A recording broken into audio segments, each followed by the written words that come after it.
आप सुन रहे हैं एजी एंटरटेनमेंट की धमाकेदार प्रस्तुति।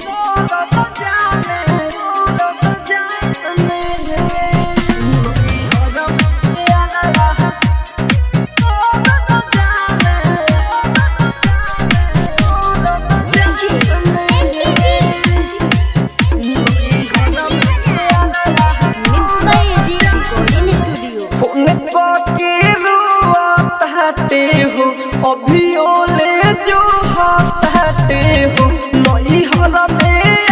आए सखी गमले के ढोते हो गरमी न सरब जाने हो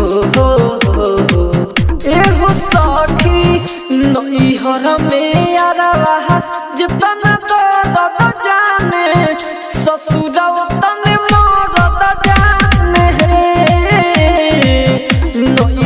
में आला जितना दर्द जाने ससुरा तने मरद जाने एजी एंटरटेनमेंट की धमाकेदार प्रस्तुति।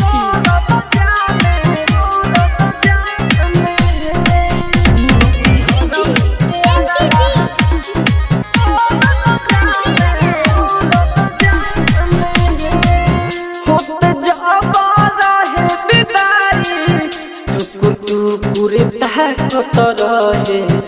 ले के फोटो हमार सिनवा से सतत रहे जानो से ज्यादा हमारा के अभी तो जाने ला सखी तुर देनी दिलो कर हम होता बानिया भगाए सखी जखम पर नहर डाले नई हर में आवा जितना दर्द जाने ससुरा तने मरद जाने नई हर में आवा जितना दर्द जाने ससुरा तने मरद जाने रिकॉर्डिंग स्टूडियो।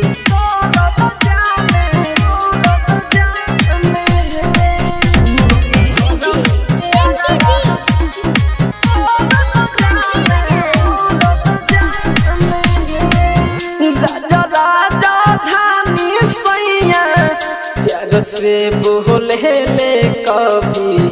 ओ सही नहीं हरावा हमें बो ले ले